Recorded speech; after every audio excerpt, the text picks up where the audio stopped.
Hey, what's up? What's up? Spread the DJ. Good morning! Stated in the archives. Press 9 to hear more options. Press 0. What are you talking about? Umutungo wa kampani niwiyongera ni nako ubutunzi bwa boss bwiyongera.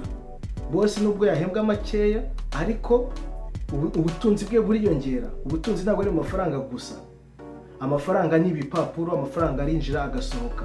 Burya ubutunzi ni ibindi bintu ushobora guhinduramo amafaranga vuba.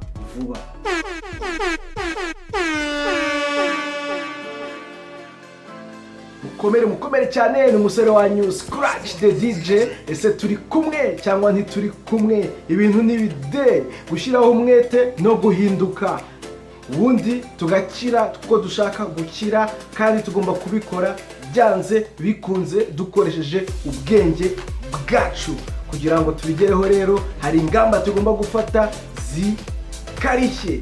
Izo ngamba zikarishye twazisanze muri video ya gatatu. Ndagira ngo mbibutse ko iyi video ari ya kane muri video enye zikurikirana zo kugira ngo twubake ikibanza cy'ubukire bwacu. Mbibukije gatoya, muri video ya mbere twakoze imyitozo ibiri. Uwa mbere wari kwandika ibyifuzo dushaka mu buzima bwacu, ibintu byose dushaka kugeraho mu buzima bwacu. Umwitozo wa kabiri wari kuwandika ikintu twifuza ko umunsi tuzaba twitabye Imana abazaza kudushyingura bazasigarane umurage bazajya bahora batwibukiraho. Ni iki dushaka gusiga bazajya bahora batwibukiraho? Ese tuzibagirana mu munsi umwe? Ese tuzibagirana nyuma y'imyaka 100? Cyangwa se tuzahora twibukwa? Muri video ya kabiri twakoze umwitozo wo kwandika budget yacu. Uwo mwitozo ni umwitozo umara ukwezi kose, kuko buri munsi twandikaho twashyize amafaranga yacu. Icyo gihe iyo wamenye aho amafaranga yawe ajya, umenya aho utagomba kuyatakaza, ukamenya aho ugomba kuyinvestisa kugira ngo usigarane ayo ubika ku ruhande, ariyo uzakoresha mu buzima bwawe, ariyo ukeneye mu gutera imbere, mu kujya mu yindi level. Muri video ya gatatu twabonyemo umwitozo wo gufata ibyemezo bikarishye. Impamvu yo gufata ibyemezo bikarishye akaba ari uko ubuzima nabwo butatworohera kudufatira ibyemezo bikarishye. Hari ibintu mu buzima ushobora gukontorora n'ibyo udashobora gukontorora. Ibyo ushobora gukontorora, icya mbere ushobora kwikontorora, ushobora gukontorora umutwe wawe n'ibyo utekereza. Igihe cyose ubikontorora, ibindi byose biza. Ni ibintu duhura twese nabyo mu buzima, ariko ntukagire ubwoba kuko ushobora kuba wabyitwayemo ukuntu bitewe n'ukuntu wari umeze uyu munsi, ku buryo ikibazo kigarutse ejo uzacyitwaramo ukundi. Ariko nimba ikibazo gikomeza kugaruka ukacyitwaramo nk'uko wabyitwayemo ubushize, bizaguha ibisubizo bimwe. Muri iyi video ndababwira ku mubyeyi wansabye ubufasha ngo mufashe muri ibi bibazo bya finance. Ikintu navugaho mu buzima muri rusange ni uko ubuzima uko tububayemo, ibyo duhuramo nabyo, dufite mu mubiri wacu ukuntu twawuprogramye, uko wakira ibintu, uko ibyo bintu twakiriye tubiprocesinga, ni ukuvuga uko tubyitwaramo n'uburyo tubikora hanze. Kuko ibibe tubashije kubona ibintu biba mu mutwe wawe, twamenya impamvu ukora ibi n'ibi. Tubashije kumenya ubuzima wanyuzemo, twamenya uburyo witwara mu bibazo ibi n'ibi. Ni ukuvuga ko intambwe ya mbere yo kugira ngo ugere ku yindi nivo y'ubuzima ni uko ugomba kubanza kwimenya wowe ubwawe, uko uteye, uko ufata ibyemezo n'ibindi. Ngarutse ku uwo mubyeyi, imyitozo umaze iminsi ukora muri video ya mbere, iya kabiri n'iya gatatu nibyo twahereyeho. Hanyuma ibindi byaje nyuma ni uko we yaricaye yitekerezaho, hanyuma ibintu yajyaga asuzugura arabireka, abivana mu mutwe we. Ibintu atahaga agaciro abona ko ari byo bimufasha kurushaho, kuko kuri iyi si nta muntu umeze nk'uwundi. Buri wese ari kuri iyi si ateye ukwe, ntago duhuje na gato, kandi Imana yaguhaye ubushobozi bwo kuba watera imbere ukideburuya ukagera ku kintu gikomeye cyose. Ikibazo ni wowe utabikoresha kugira ngo ubigereho. Impamvu ntabwo nyewe nabigushyiraho icyo kibazo nuko ntabwo wabonye umuntu ubigufashamo, cyangwa se ntabwo wabonye amasomo abigufashamo kugira ngo umenye uko wakwitwara muri iyi si. Uwo mudamu twakoze uwo mwitozo wa mbere yandika ibyo ashaka kugeraho, umwitozo wa kabiri yandika ibyo ashaka gusiga kuri iyi si, umwitozo wa gatatu byafashe ukwezi nyine yandika aho agenda atanga amafaranga hose, umwitozo wa kane gufata ibyemezo bikarishye. Ubwo byabaye ngombwa yuko yimuka ahantu yari atuye, kuko ahantu yari atuye hatamwemereraga kuba yakora ibintu bimwe na bimwe, kandi haranamuhendaga. Ariko ntabwo yari yarabimenye kuko atari yarakoze uwo mwitozo ngo ashakishe ahandi hantu byegereye ibintu akeneye mu buzima bwe, kuko afite umwana. Mu gufata ibyemezo bikarishye nuko ubanza ukamenya ni hehe utakaza amafaranga yawe, ni hehe umufuka wawe watobotse, kugira ngo ubashe kuhadoda. Ikindi kintu tutajya duha umwanya uhagije ni gufata umwanya wo kwiga umwuga mushyashya, gufata umwanya wo gusoma igitabo. Hano hari ingero byinshi, hari ibitabo nanjye ndimo ndagenda nsoma.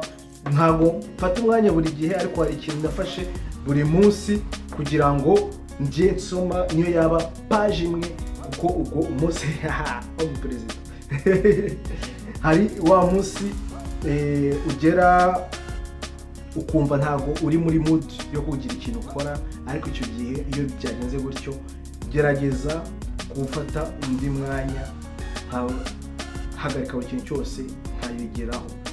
Mu mwaka ushize hari umubare w'ibitabo nashaka gusoma, narawusomye mugeraho. Uyu mwaka nawo hari ibindi bitabo nashaka gusoma, ariko noneho intego yarahindutse. Ntabwo ari ugusoma gusa, ahubwo ni ugusoma ukiga.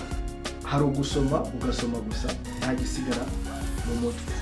Nimba uri kwiga ikintu, ufate formation, ubwo ni ukuvuga ibyo wasomye ukabishyira mu bikorwa. Aho ngaho niko kwiga, kuko kenshi navuga njye nk'uburyo bwanjye niga ibintu bya theory, twakora exercice ariko nta pratique. Ni ukuvuga yuko ntigeze mbona agaciro kabyo. Nimba nawe ariko byagenze, ni ukuvuga yuko hari ikintu tubura cyo gushyira muri pratique. Nicyo kintu abantu benshi bagenda bahura nabyo, ugasanga azi theory ariko atafite pratique.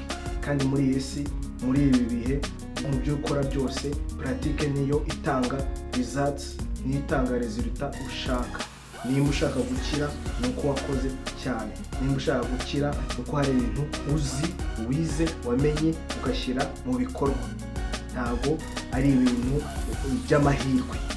Utomboye miliyoni no munsi utarize uko wayimanaginga urayitakaza. Hari ingero nyinshi abantu byagiye bibabaho. Uwo mubyeyi nawe ni mu byo namufashijemo.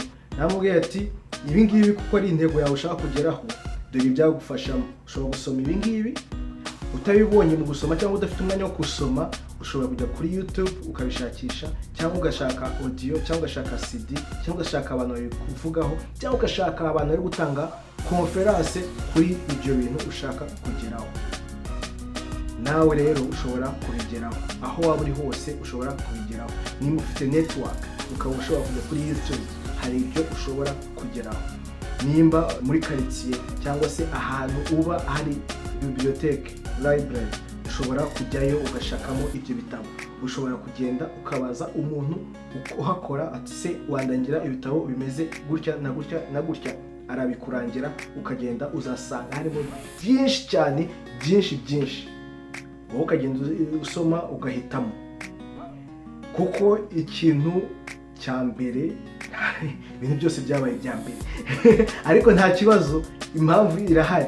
Hari umugabo nabyigiyeho, nabimenye ko iyo uvuze ngo ikintu iki ni icya mbere, iki ni icya kabiri, ni nako umutwe wawe uba wawuporogaramu uvuga ati ngo iki ngiki ndagikora nyuma y'iki ngiki. Ariko iyo byose bigize iki ni icya mbere, iki ni icya mbere, iki ni icya mbere, utumva ko byose ari ngombwa mu buzima. Uwo muntu wabivuze nta wundi ni umugabo bita Tim Grover, sinzi niba bivuze neza iryo zina, ariko ni umu coach wa coachingaga Michael Jordan. Yanditse igitabo gikomeye, kiryoshye, cyiza, narakidawunilodinze kuri YouTube ariko ntabwo kikiriho, bakivanyeho. Ni igitabo avugamo uburyo ugomba gukora, ari nabyo uwo mwitozo nagira ngo mbahe muri iyi video ya kane.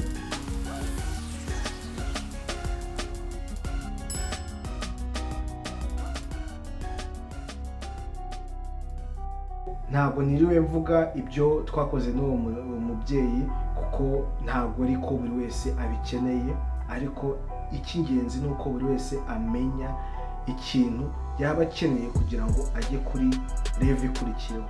Ikintu cya mbere ni ukwimenya, icya kabiri ni ukumenya ya budget, ukamenya umwanya ufite mu buzima. Ukora iki mu gitondo, ukora iki saa sita, ukora iki nimugoroba, ukora iki nijoro. Mu kumenya umunsi wawe uko ugenda, hari ibyo uvuga ati ibi bintera umwanya, ibi bintera umwanya, ibi bintera umwanya, nshobora kongeramo ibi, kuko mu buzima hari ibintu ugomba gukurikiza. Udafashe umubiri wawe neza, no kuvuga gukora siporo no kugenda n'amaguru gusa ni siporo ihagije. Kurya neza, utariye neza ntabwo ugira ubuzima bwiza, utagira ubuzima bwiza ntabwo uri butera imbere, ubuzima bwawe buzahagarara mu myaka mikeya. Noneho kwihugura, guhora wihugura, nta kintu gishyashya ushobora gukora utabanje kukiga. Tujya mu ishuri kugira ngo twige gukora akazi runaka, gukemura ibibazo, nta kindi ureba ibyo ufite. Ariho ngaho kwimenya, cyangwa se mu bukire kumenya aho amafaranga yawe ajya, hanyuma ukamenya ikibazo ufite. Ese ikibazo ufite ni ikihe? Nimba ari mu butunzi, ntabwo mfite ubutunzi buhagije, nta ekonomi mfite ku ruhande, ntabwo mfite amazu runaka, ntabwo mfite ibi n'ibi. Ubwo ni ukuvuga wamenye ikibazo ufite n'icyo ushaka kugeraho. Kuko wamenye ikibazo ufite, uba uzi n'icyo ushaka kugeraho, kuko uba ushaka gukemura icyo kibazo. Iyo wakemuye icyo kibazo, ni hahandi wumva mu buzima nta kibazo kindi ufite, ukaryoherwa. Iyo nta bibazo ufite cyangwa se ushaka kubyibagiza, uraryoherwa. Ariko iyo cya kibazo gihari kandi cyihutirwa, kuryoherwa ntibishobora gukunda. Intambwe ya gatatu ni ukumenya nihe formule ukoresha, bya bindi wajya kuboroka muri segonderi. Izo formule ni izihe? Mu buzima nta zindi, ni hari abakiri babigezeho, cyangwa se hari abakoci bahari, cyangwa se hari ibitabo bihari. Ibyo nibyo ushakisha ukabikora nawe. Ni kangahe wagiye ukora umwitozo uri gusolvinga problems mu ishuri, uko wabikoraga bwa mbere warabyicaga akenshi, cyangwa se wakoresha formule ugasanga hari kandi wibagiwemo ukabyica. Wabigenza gute? Wabisubiragamo, ukabisubiramo. Ugomba kubisubiramo kugeza igihe ubonye igisubizo nyacyo. Ni gutyo mu buzima bigenda, kureba icyo ufite, icyo ubura, hanyuma gushakisha abantu babigezeho cyangwa se uburyo babikoze bakabigeraho. Inzira ziba ari nyinshi, icyo ugomba gukora ni ukomeza ushakisha, ariyo ukomeza wihugura kugira ngo umenye ubwo bushobozi ushobora guterateranya, ukavumbura indi formule nawe ubwawe ukayishyira mu bikorwa. Niko ukemura ibibazo. Umwitozo nk'uko nabivuze ni ukumenya ubushobozi bwawe. Mu kumenya ubushobozi bwawe, umenya uko amafaranga wowe mu muco wawe, mu mutwe wawe uyafata. Nimba uzi ko amafaranga ari mabi, cyangwa se umuntu ufite amafaranga menshi ari umwicanyi, cyangwa se ari umuntu uri muri politike, ni ukuvuga yuko muri wowe kugira ngo uzakire uko ugomba kunyura aho ngaho. Ibyo ngibyo ntabwo ari byo. Hari uburyo bwinshi bwo gutunga amafaranga kandi bitanyuze mu nzira mbi, cyangwa se ngo yatanzeho igitambo kanaka w'iwabo. Ntabwo ari ibyo. Nk'uko hari igitabo navuze, La Chèvre de ma mère, ihene ya mama, bakibona aha ngaha, ukuntu story ye yagenze, nucyumva urabyumva ukuntu we yabigenjeje. igitabo nzongera ntibafungurire babwire utuntu n'utundi turimo tundi. Hagati aho ngaho mbabwiye ikintu wenda ntavuzemo muri iyo video cyankozeho ku mutima, akanyoni katagurutse ntikamenya iyo bweze, uwitonze akama ishashi. Nari nzi ko kugira ngo ugire company yawe ari wowe ugomba kuba ufitemo umushahara munini, ariko nibisomye muri icyo gitabo ukuntu yari afite company ye ariko umukoresha urimo ari uhembwa menshi kurusha nyira company. Ni ukuvuga ko boss wa company atari we wahembwaga menshi, ariko impamvu birumvikana, company ni iyi, nikora inyungu nyinshi inyungu ziramujyaho. Kugira ngo izo nyungu ziboneke ni uko uwo mukozi urimo ahembwa neza, akahabwa kondisiyo nziza kugira ngo akore akazi ke yishimye, anezerewe, ameze neza, umutungo ukomeze wiyongere wa company. Umutungo wa company niwiyongera ni nako ubutunzi bwa boss bwiyongera. Boss nubwo yahembwa makeya ariko ubutunzi bwe buriyongera. Ubutunzi ntabwo ari mu mafaranga gusa, amafaranga ni ibipapuro, amafaranga arinjira agasohoka. Burya ubutunzi ni ibindi bintu ushobora guhinduramo amafaranga vuba vuba. Urugero, utunze inzu, uzi gukora amandazi, hanyuma hari ikirori kigiye kuba hano hirya, ukoze ya mandazi utangiye kuyagurisha, umunsi uratahana amafaranga runaka. Uzi gusuka, ushobora kubwira mugenzi wawe ngwino gusuke umpe aya ngaya, arayaguha. Ni gutyo wubaka ubutunzi. Ibyo ushoboye gukora bikore, kuko ukemura ikibazo undi muntu adashobora kwikemuraho. Niyo mpamvu akwishyura, yamara kukwishyura nawe icyo ugomba kumenya ni ugukoresha ayo mafaranga. Kumenya uko ukoresha amafaranga yawe nibyo bizatuma utunga ibintu n'ibindi. Jay-Z abaye billionaire uyu mwaka kandi akora umuziki kuva mu 1992 muri iyo myaka. Ubu ngubu kuko ari bwo abaye billionaire, yaritonze, amafaranga yabonaga yabashije kugira icyo ayakoreshamo kugira ngo yongere ubutunzi bwe. Nkuko nabivuze muri video y'ejo ya gatatu, iyo wakoresheje umwanya wawe neza ntabwo ushobora kugira ikibazo cy'amafaranga. Kutagira ikibazo cy'amafaranga no kumenya uko ukoresha amafaranga. Icyiza cyose ni ukumenya yuko mu buzima ni ibibazo ugashaka ibisubizo ugakomeza, ibibazo ugashaka ibisubizo ugakomeza. Yavuga siko kuyamara, ibiganiro ntabwo bishobora gushira. Uri examples ni nyinshi cyane umuntu yatanga, bishobora gufata ibihe birebire, ariko kugira ngo umwanya wanyu nanjye ntawumara mbamarira amabuye, ahubwo mumare mukoresha ibintu by'agaciro kugira ngo mutere imbere. Kuko hari igihe nigeze kujya ntekereza ati Imana impaye uburenganzira bwo kwibaza ikibazo, nayibaza ikihe kibazo. Twajyaga dukora umwitozo, hanyuma umwana umwe yaje kuvuga ikintu nkibazaho birancanga. Yaba avuze ati ikibazo yabaza Imana ni wambwira intambwe nateye mu buzima kugeza uno munsi. Mu buzima icyo dukora dutera intambwe imwe ku yindi, imwe ku yindi, imwe ku yindi. N'ubutunzi bwacu ni imwe ku yindi, imwe ku yindi. Jay-Z yavuye muri 19 kangahe, ageze ubu ngubu nibwo abaye billionaire. Natwe tuzabishobora. Hari ahantu nagiye gukora nsanga umuntu ukoramo amazemo imyaka 45. Ndayireba nibuka ko ntayo ndamara ku isi, navuga ati ibyo byose birashoboka, nzabigeraho. Ibyo nshaka byose nzabigeraho, ni gushyiramo ingufu no kugira focus. Sawa sawa rero, mukomere cyane, mugire ibihe byiza. Nzakomeza mbaho utundi n'utundi, nzakomeza mbatera umwete kugira ngo mugere ku byo mwifuza kugeraho. Nzakomeza mbaho utuntu n'utundi kugira ngo mubashe guhindura ubuzima bwanyu. Niyo ntego y'iyi channel, niyo mpamvu mbasaba gutanga ubu bushobozi cyangwa se ubu bumenyi kubuha abandi, mugasangiza video nk'izi ngizi, mwarangiza subscribinga kugira ngo dukomeze dutere imbere hamwe. Nkaba mbashimira nanone cyane uburyo mwampaye umwanya wanyu mukantega amatwi. Nimba hari ikintu ntavuze mucyandike muri commentaire, nimba hari ikintu tutumvikanaho mucyandike muri commentaire. Ngewe ndi ready yo kuganira ibintu n'ibindi, utuntu n'utundi. Intego yanjye ni ukubafasha kugera ku byo mwifuza, dutere imbere twese hamwe. Ibintu n'ibide, turi kumwe cyangwa ntituri kumwe, ariko tuzaganira. Scratch the DJ.